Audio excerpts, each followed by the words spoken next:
Nous sommes le temple du Dieu saint. Il nous faut réaliser la grandeur et la profondeur de cette vérité. Cette réalité grandiose et mystérieuse nous touche au plus profond. Paul a pu dire « Nous sommes le temple du Dieu vivant ». Comme Dieu l'a dit, « J'habiterai et je marcherai au milieu d'eux. Je serai leur Dieu et ils seront mon peuple ». 2 Corinthiens 6, 16. Ce grand thème de l'Alliance parcourt toute la Bible, du début jusqu'à la fin. Voici le tabernacle de Dieu avec les hommes. Il habitera avec eux, ils seront son peuple et Dieu lui-même sera avec eux.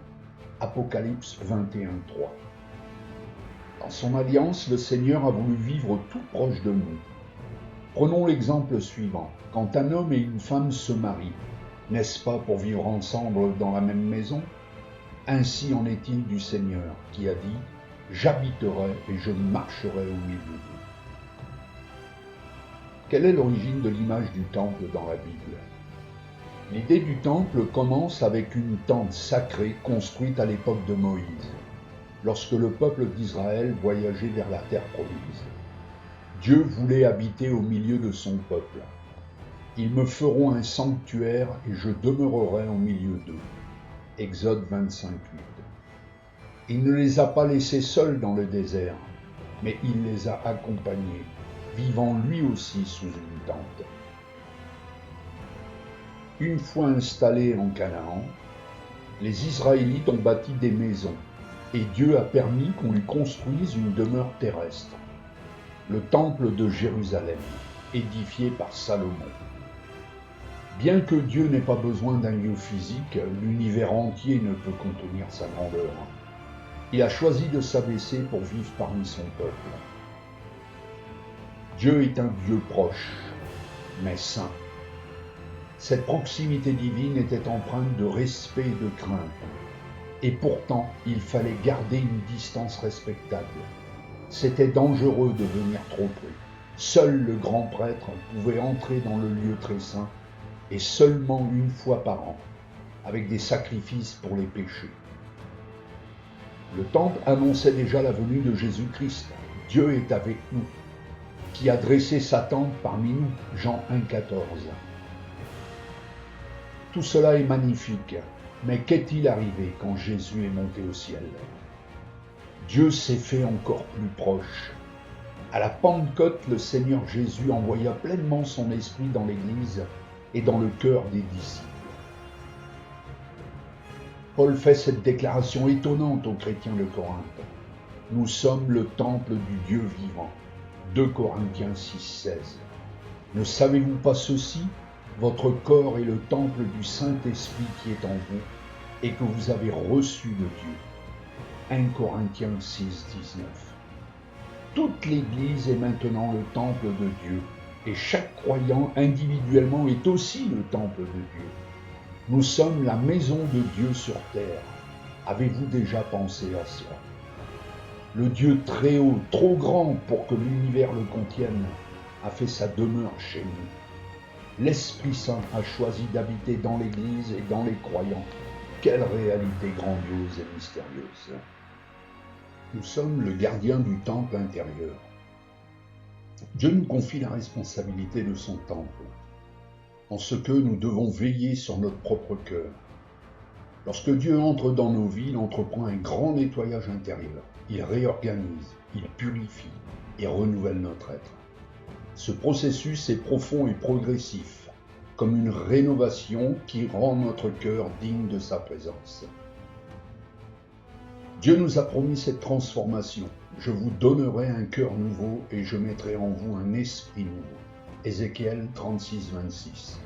C'est l'œuvre du Saint-Esprit, qui produit en nous son fruit, lentement mais sûrement. Cette transformation est aussi pour nous une responsabilité, nous consacrer entièrement à Dieu.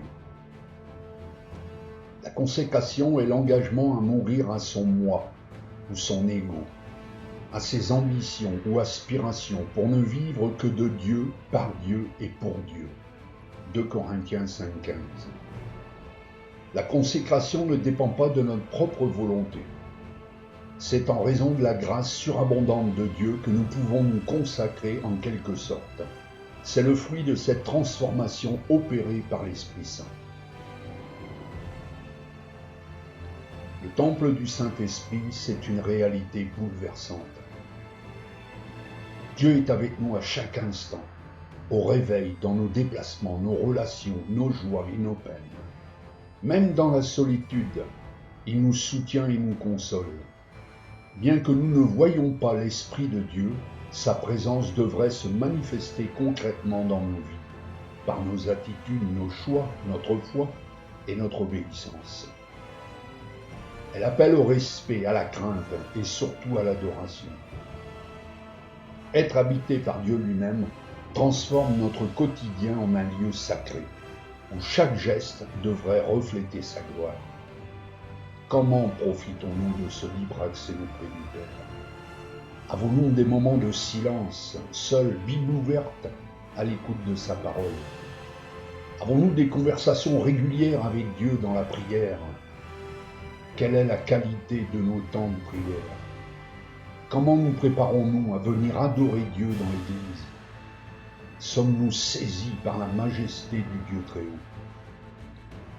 Être le temple du Dieu trois fois saint, c'est un privilège immense, mais aussi une responsabilité sacrée.